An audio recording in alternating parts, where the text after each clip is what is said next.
I think that always creative comes first. I think so too. It has to. Same with your dancing.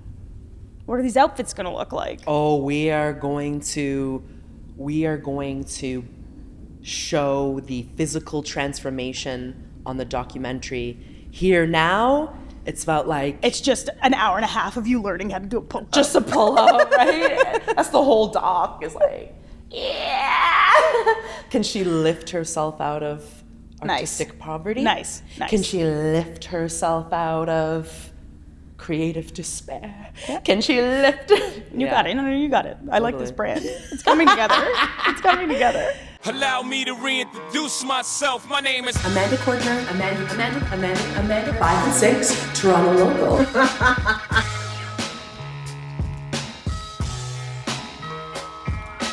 Welcome to another episode of All Roads Lead to Magic City. We are here with Lisa Benedetto. Thank you for saying it right. Of course. Come on. Lisa Benedetto is a Canadian Screen Award-nominated television and film producer, best known for her work as executive producer on the international Emmy-nominated comedy series Workin' Moms. Lisa specializes in creating strong comedic stories and working with top-tier talent, currently developing 2 original series under her own production company, Dr. Bruno Productions. One of her original series, Ideas Half Fishing, was just selected for the IPF Short Film Series Development Program. She is additionally attached to 2 scripted half-hour, 2 short-form comedy projects currently in development as executive producer. Her mission as a producer is to create engaging, authentic, and inclusive content that reflects the realities and challenges of modern life, and is always looking for new opportunities to learn, grow, and collaborate in the dynamic and evolving media landscape. Welcome, Lisa. Thank you for having me. Thank you for being here. What was the moment for you when you took the path? I think I was producing before I even knew what producing was, okay. If that makes any sense. Like, I made a bunch of short films when I was like 15, 16, and was like, no, I'll do it. I'll do that part. And I'll also do that part. No, I'll direct it. And then I'll figure all the logistics out, and then I'll do that. And then, yeah. No, I'll pay for it. And then you know what I mean? Like, I don't think I really understood what it was until I even finished university, like how inherent it kind of was in the way that I wanted to be a part of the collaborative process. Yeah, exactly. Even I, been in this business for a while, and I don't even really know what a producer does. Yeah, or how much they really do. Everything. I mean, explaining it to my parents is pretty funny. Pretend, I'm your parents' friend. Oof. Explain it to me. What do you do for work? Do you make money, Lisa? I'm like, no, we make no money. And we do all of it. Work around the clock. No, I don't know. I mean, I'm in a different phase now because I was working for a production company for so long. So I'm kind of in like a development phase. Mm-hmm. I'm in my development era. Excellent. And it's really cool from where I'm sitting now to just really be packaging everything from like truly the ground up. Wow. And I'm writing now too, which is something I didn't do for a while. But fabulous. Yeah, so it's interesting and new. So even as a producer, you have to diversify. I think so. Yeah. But it's funny, like a lot of the writers I'm working with, we're all multi-hyphenates. Multi-hyphenates. But I'm always, I always tell myself I'm a producer first. Like, that's always the hat that's on, like, firmly on my head, even if I'm putting other ones on top of it, That's the one I feel the most connected to, where I bring the most value, I guess. Well, what's it like working in Canada for you, in the Canadian entertainment industry? Well, we're going through a strange phase right now, I think. I mean, I don't know. In the past, if you were lucky enough to get a green light from a broadcaster network streamer, in Canada, at the very least, you would most likely get 2 seasons. And we don't do that anymore. Okay. It seems like a lot of shows in the past, 12 months. I don't know. We're kind of cut off at the heels. Weren't even able to kind of find their footing. Yes. So I feel like we're going through a weird transition phase. Also, shows like yours, shows like mine have come to an end, and that's just a few of the ones that have come to the end of their series runs. So, but 6 seasons for Working Moms. 7. 7. Whoa. It's a lot of episodes. And would you say historical I mean, achievement for a Canadian show. I'm very Yeah. proud of the show that we made. Yeah. Yeah. It was an amazing team, and a lot of us were together, I think the same as your team, through the whole way. So it's been hard to move away from the team because there's such, we're a family. Of course. But I'm sure a lot of us will work together again in the future. When you find your people, and you find the people that you click with, you find the same shit funny. Can I swear? Yes, Can I swear? definitely. Just checking. Yeah. It's difficult. I mean, it's hard to find the people who have the same vision. Of course. Or even if your vision is a bit different, you're there to constantly support each other to execute. So I hope to work with that team again. Yeah. But the industry right now, I'd say we're hopefully growing. Yeah. It feels like we're shrinking. I mean, post-strikes, things have changed. I've spoken to producers, not even just in Canada, like internationally, where we're all feeling the squeeze. So Tell me more. I just think that there's not as many orders happening. Okay. A lot of shows aren't getting the opportunity to exist. So Yeah. we'll see. I don't know. But when everything comes back down, it's like we're starting at ground level again. So maybe hopefully the only way is up. Even at the CSAs, there were a couple shows that won, and in their acceptance speech, they're Oh like, my yes, God. we won, but our show's been canceled. I know. Through tears and The on TV excitement for the, team. oh I my know. God. I was like, give them your money. I know. I was sitting front row with like my butthole clenched and my shoulders up to my ears, so uncomfortable. As they're like, I know. accepting the great honor, but also our show was canceled. I know. What is that? So fucked up. I know. I feel like that happens a lot in Canada. That is fucked up. It is fucked up. You got to give people the runway to actually succeed. I feel like it's hard to get canceled in a first season. You're just figuring out what you're making. Exactly. Yeah, it's not great. We don't love it. We do not love that. We do not love it. But how do we break out of this? How do we do better, Lisa? I mean, there's got to be money to support creatives. And I do think that Canada does a pretty decent job with, funds. Funding And and, like we support artists. We could support them a little bit more. But yeah, I think you also just got to push. I mean, I don't know about you, but I work for free a lot. Honey, nobody's paying for this project. Not yet, anyway. Come on. Exactly. It's tough. You just gotta, if we're talking about like passion or what drives you, like you just gotta stay committed to what you're making. And I do think, you gotta be like a little bit delulu, I think. Just a little bit. Yeah. But you gotta love it. I think if you aren't committed, money or not, like it's not gonna work. Yeah. So do you have to supplement your artistic lifestyle with other? Oh, hell yeah. Well, what do you do? How do you make money? I mean, the funding is helping. Okay. Is helping. I mean, working on a series and getting production dollars and living off that helps too. But that goes away real quick. Real quick. I bake. If anybody wants cookies. Do you sell your baking? Hell yeah. Excellent. She's an entrepreneur. Hey, entrepreneur. That's why you're here, Empress Lisa Benedetto. Yeah, I mean, you just make it work. I'm also working with a lot of people who have trust in me, which I'm very grateful for. So Yes. The money will come. I mean, money doesn't come in development, which I learned after. I was like, I'm going to focus on development. And I spoke to other producers and I was like, so, sorry, what? Development hell is also another term I've heard. Yeah. From writers. But it's nice. It's nice to just be able hell to. is nice. The hell is nice. I don't know. It's funny. Tell me your thoughts. I feel like I'm going to look back on this period, like post-working moms, starting to figure my own shit out with such appreciation as I get older. I already am, like of the past year. It's nice to just focus on the art you want to make. Yes. And then see if anybody wants to buy it. Please buy it. Please buy it. Please buy it. But yeah, it's cool to just put your head down and at this phase not worry so much about like predicting network notes or what people are going to have to say about it, and just staying true to the stories we're trying to tell. Yeah. And I mean, I work in comedy, so trying to make shit as funny as fucking possible is really the goal. That's beautiful. Yeah. How do you speak to yourself? I mean, how do I speak to myself? I try to Yes. give myself a lot of grace. Yes. And I think something I've started to do later in life is just, if I'm having a difficult time creatively, I kind of just let myself sit in the shit. Yeah. I don't force myself. And I mean, this kind of contradicts that thought, but if you write or if you are creative for a living, it's like writer's block.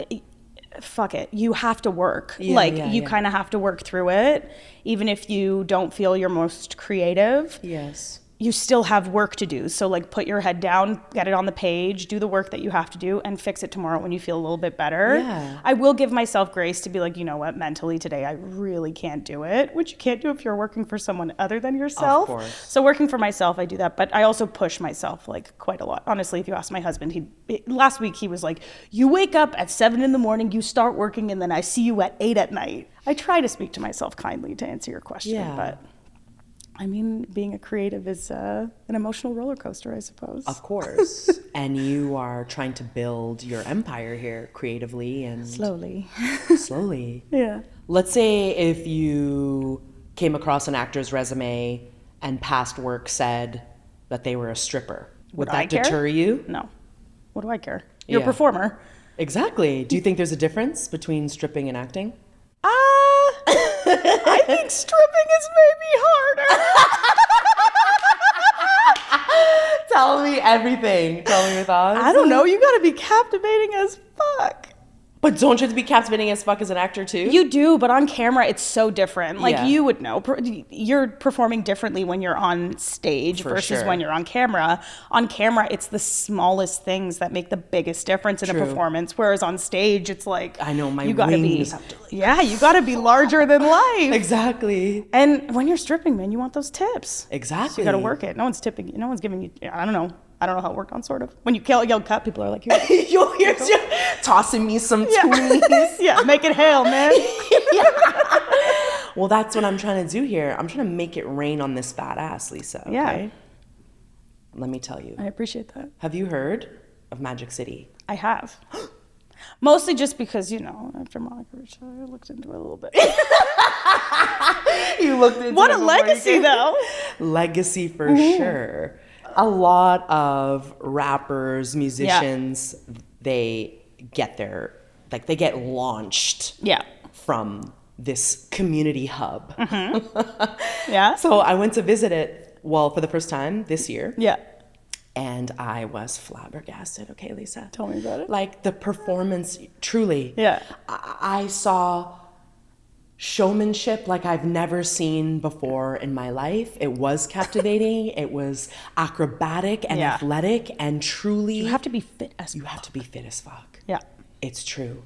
These poles went up to the ceiling, Lisa, with this crossbar that went across the ceiling. Yeah. And they're hanging on, Yeah. swinging, twerking from the ceiling. And I'm like, what's going on? You're like, I want that.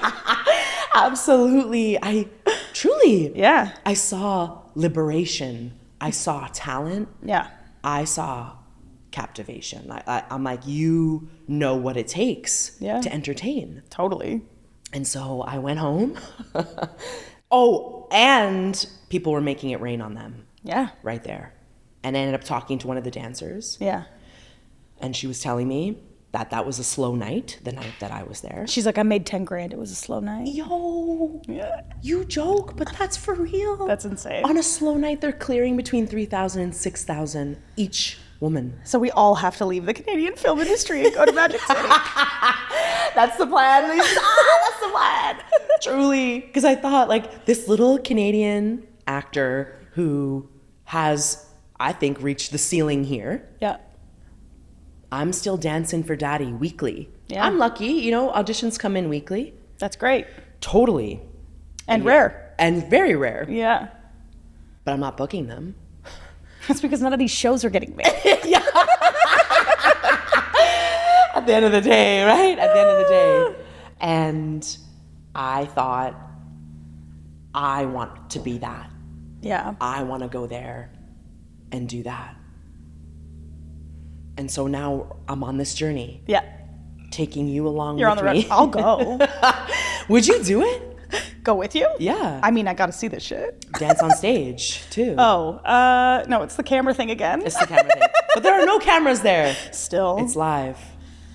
I don't know. I don't think I don't know that I'm like physically built for it. You know what I mean? I'm really low to the ground. Yeah. I guess I could hang around on those Yeah. rafters. But And you can, do some floor work. we'll see. Yeah. I gotta go check it out first. But I'm actually thinking Yeah. of making this trek Yeah. to Atlanta to become a Magic City stripper. Look, I don't think it's this or that. I think you can do both. Oh, definitely. To supplement my artistic career. Yes. Because I've worked every job. Baking, dancing, Come tomato. You can bake a cake and you become a stripper, no problem. Whatever. But for real, do you think it'd be a career ruiner or a career booster? For me, not a ruiner at all. I'd be Yeah. like, what the fuck is she doing? Yeah. Yeah, no, go for it. Trendy. You've got my full support. Look, we got to make splashes, right? Thank you. Yeah. Look, I also feel like being an actor is very challenging. Yes. You deal with so much constant rejection, as you said. Like, Constant. even if you nail an audition, there could be so many other factors as sure. to why you're not getting booked. It's, I don't know. I don't think I could do either personally. I have so much appreciation and respect for performers of any kind, for actors too, because it's so vulnerable making, and I assume dancing would be too. For sure. You're But- literally But you got naked. the stage, you got the camera, you got that down. You know you can do that. Can you dance? Well, I can dance. Can I work a pole? Not yet. You ever done it before? Never. I think you need serious core strength. Yeah. And upper body. Yeah. Oh my god. Yeah. Can you do a pull up? No. I can do an assisted pull up with the band Yeah. underneath my feet. They've got to have a trainee program or something in there. I'll just have my band on the pole. And you're like, I I'm need support." learning. I'm learning. Help me. Well, no, but this is like a for real dream. Yeah, I think you should go for it. I don't think it's a career ruiner. Anyone who's going to say that's a career ruiner, you don't want to work for them anyways. Exactly. But instead of, going to LA or New York and fighting it out with all the actors switch it there. up. That's where switch it everybody up. is. Switch it Everybody's up. there. No. Let's go to Atlanta. Also, there are people in Atlanta who could help you in both For spaces. sure. For sure. 100%. Now, the only thing is, Yeah. I'm setting myself up for huge rejection here too. Because Yeah. you have to audition for like an 80-plus-year-old guy There. there Okay. who's gonna like look at my body Yeah. and tell me whether or not I'm Magic City worthy. Do we know this person? His name's Michael Magic Barney. Yes, He's okay. the Magic, yeah. Okay. Is this what happens? You audition for this sole person? This one guy. And it's not even like, you don't even make it to the stage right No, away. of course not. So, are you worthy for the floor? And when I was talking to this dancer, Yeah. she touched me while saying the following. She touched my tummy, and she's like, get liposuction in your belly and put it in your ass. Get your tits you're like- done. Yeah. Yeah. Hold on one sec. Okay. You're like, you take your tiny microphone? Yeah. Can you just say that one more time? Did she really do this to you? Oh, yeah. She's like, yeah. Oh, my God. Get 36 cc's removed from your tummy and put it in your butt. She's like, get your tits lifted, maybe a little Botox here. She's like, do you want me to introduce you to the manager right now? Oh, and she said, I'm light skinned, so I'll do really well there. So again, like, bringing in colorism and the hierarchy of beauty in this fucking place. It exists there too. This seemed like a wonderful place. Now I'm like, fuck. Well, it is a wonderful place. It is a place of community. Even Yeah. the demographic that is present Yeah. at the club, it's very diverse in terms of gender. Yeah. There were queers, there were straights, there were trans people there. Like, it Yeah. was fucking amazing. And you can eat. And, the people that go through there too, the dancer I was talking to Yeah. has 3 businesses Love. that she supplements with her dancing. She's also selling cakes. Yeah, cakes, eyelashes, makeup. Yeah. There are also mother-daughter, there's legacy dancers there. Love. Yeah. Mothers, and then, their daughters who also come up. but not everybody can make it out of the lifestyle. Okay. That's another thing. That's the dark side of it. Yeah, which I think makes sense. Yeah. It's tough. And also, like, if the alternative is to hack it out and make nothing and you're going to make a real living there, it's probably very difficult to leave, I would imagine. Yeah. And then if you don't have investment knowledge or money management, you can burn through that cash too. Yeah. Yeah. Maybe that's your angle.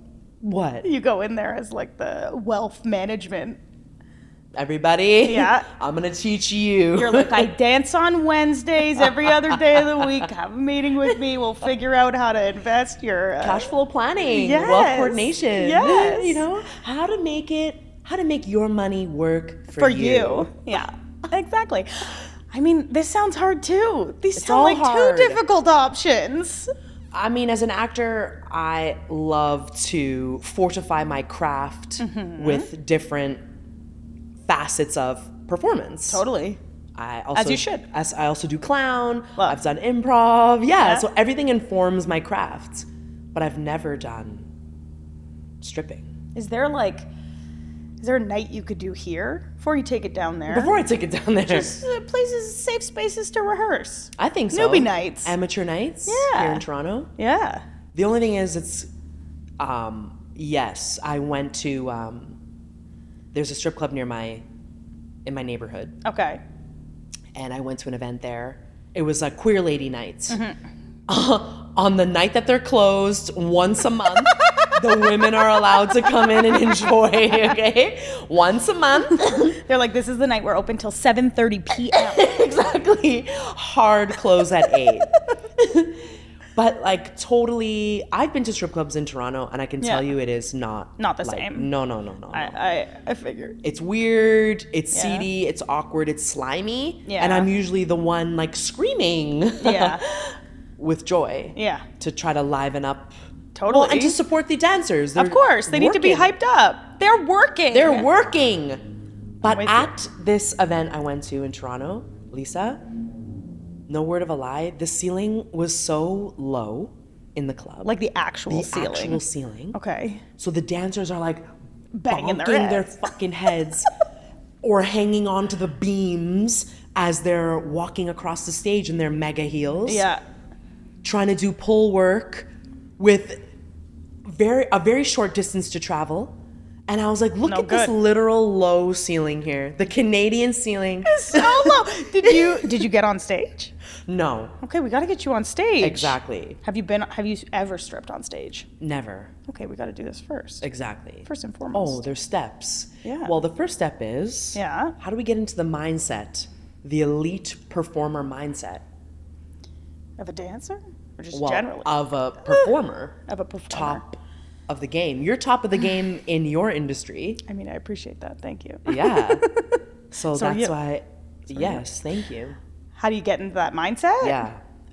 Again, being delusional, I Delulu! think being delulu is a big part of it. Hell yeah. Look, I do think that all performers, I think even dancers, probably have that small percentage that tells them the same, you're a piece of shit, you're gonna fail. Yeah. You gotta silence out the noise and just Exactly. look at the task at hand and give it all you got. I imagine that these dancers are probably blacking out when they're on stage. I imagine sometimes you black out on camera. Yeah. I black out when we're shooting a very important scene. Yeah. These things happen. Exactly. Maybe that's just being in the zone. You got to just get into it. Right? And being in the zone, it takes us, Yeah. takes a brain to short circuit or A little bit. You got to kind black of out, like you said. release your inhibitions. Feel the rain on your Feel skin. the rain on your skin. You know what I mean? You know this already. Thank you, Now Natasha. I'm just like you're stripping for the first time to Natasha Bedingfield. You know, way to make it full circle. This might work. I would love you to be there. I'm now your tour manager. Let's hit the Excellent. road. Let's hit the road. That's what we're trying to do here. I mean, I want you to do this. Thank You you. have my full support. There might not be things made here for the next year or so. So this is the moment. This is the moment to go and try. Exactly. Yeah. I think you could do it. You got the chutzpah. Thank you. I do have it, you know? There it is. Feel the rain on your skin. I love it. You know? Well, I don't see the difference between taking my tits out on stage for cash, Yeah. immediate cash, versus taking my tits out on a contract or film. For cash where you have to give it to other people too. Yeah, exactly. You get to keep all that bread. Exactly. I don't gotta cut in anybody for showing my tits. You know, We're just going to dismantle the entire industry. well, I think something has to happen. Something has to shift. Yeah. I don't know what it is, though. I don't know what wish it I is had all either. the answers. It's funny. I've been talking to a lot of people in the last week with the CSAs, and, last week was very industry heavy. Everyone's Yes. like hanging on for dear life. And it's like whoever doesn't fly off and could keep holding on, like maybe we'll be there for the next phase of this industry. It's hard, though. It is hard. It is hard. And what do you say to people? Have any of your colleagues talked about quitting, leaving it behind? Yeah. Because, a lot of us are white knuckling. Totally. I mean, yeah. Look, everybody's on their own journey. Some people sure. step away for a bit and come back. I also think there's no harm, no foul if you want to take a step away and make sure that you can pay your bills and feed sure. yourself. No disrespect to anyone on their journey, but I mean, again, circling back to being delusional, for whatever reason, I haven't given up yet, even though everyone around me, like every building, everything's on fire. It's on fire. You're like, no. And I'm like, this it's is okay, fine. it's okay.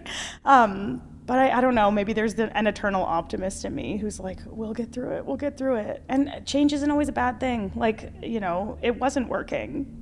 Yeah. So it's nice to reset, and really, I think we got to invest in projects or people that are going to make cool, interesting shit. And it's a business. We want these projects to be successful. Yes. Like, we want to make money. It's not bad to say that. It's No. not bad to say you want people to actually see the projects that you're making, I believe that. Yeah, I believe that too. I don't think we want to be producing or performing in stuff that's in a vacuum. I think we want to spread the good word and get more eyes on it. I think that's important too. So I do have that little voice that I the internal optimist. Well, I was going to say, commenting on it's not bad to make money. Yeah. There is, and I don't know if this is like socialization, being socialized as a woman. Yeah. Or my conditioning around money, or maybe I have trauma around money making. Who doesn't? Exactly. But that idea of like, well, if I love the art, then being starving could be a noble part of the pursuit. But why? Why? Why not? I don't know. What are we doing here? What are we doing here? I think it's both. Honestly, like I think you really have to love.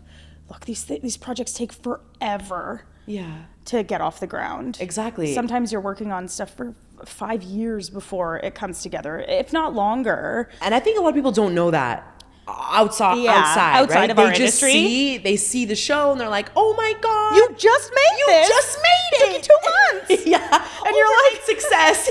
Yeah. I know. It's so funny. I keep seeing, I'm a big fan of Chapel Roan, and it's like, I was reading something yesterday where it's like, okay, overnight success. And it's like, no, she's been releasing music on YouTube for the last decade. Just being like, please, somebody listen to my song. Yeah. It's so funny. Exactly. Overnight success is not real. It's not real at all. It's not real at all. But I really do think that you have to, at least this is how I feel. Maybe not everybody feels this way. If the creative doesn't work or if it doesn't kick ass, then I don't know. Lots of bad stuff makes money, but I don't want to be making that shit. Exactly. So you wouldn't make Sharknado 10? At this point in my career, no. Talk to me in 10 years. So I'm going to be like, yeah, baby, let's go. Yeah, right? 35 million. Yeah. You know? Yeah. Clean up on nice. Sharknado 10. Sounds nice. Sounds nice. It does. I think it's okay. Like, what does success mean? I mean, that's a whole other podcast. Whatever. Definitely. Too much. Come on. Too much.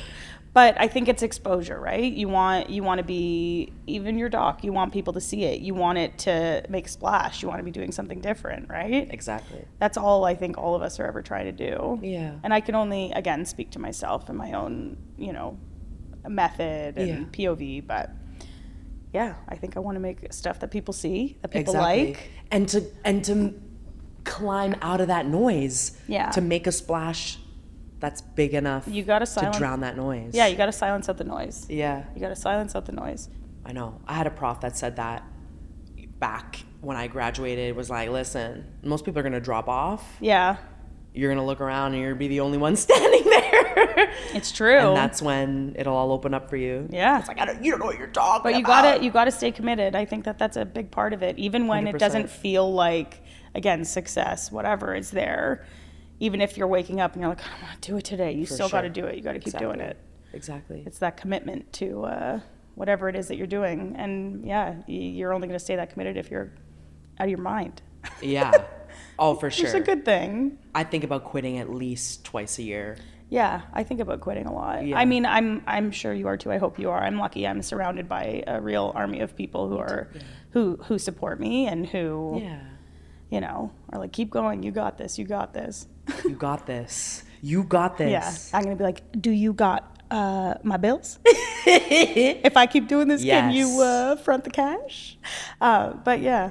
I don't know. I wish a rainfall of cash for you, Me, Lisa. I wish the same for you. Thank you. I just want us to be able to keep doing what we're doing. Exactly. Access, exposure, all of the things. Exactly. And you better be on that fucking main stage. Is there one stage? One stage, baby. I want this for you. Thank you. I want it for me too. Yeah. I think you can have both. And I mean think it. so. I mean it. If anybody judges you or says, if it's a career breaker, fuck them. Fuck them. Fuck them. They can't come. They can't come. Fine. They're not on this journey. Yeah. Leave. Exactly. Yeah. I'm Is with there you. anything you want to plug? Anything you want to tell audiences to look out for? I mean, I guess just me. Yeah. Look out for her. Lisa Benedetto. My production company, the stuff I'm making. Yeah, I guess it's just that. Yeah, You see my name somewhere? Hire me. that's right. Call me. Don't forget it. Call me. I'm going to be busy for a while on tour with Amanda, but... Say her name. Say her name, Lisa. But yeah, I guess just keep an eye out for the stuff I've got coming up. Definitely. I hope it exists. Definitely. I hope so too. Yeah, thank you for having me. Thank you for being here. Of course. Happy to. Look out for Lisa, Dr. Bruno Productions. Thank you. Thank you. All Roads Lead to Magic City with Amanda Cordner is produced by Clark Park Films, Monica Mustelier, and Stephanie Cowan, and is sponsored by Little Havana Cafe. The show is executive produced by Amanda Cordner and directed by Monica Mustelier and lighting design by Stephen Elphick. Thank you so much for listening. Please join me next week for another episode of All Roads Lead to Magic City. Follow us on all the socials at All Roads Lead to Magic City.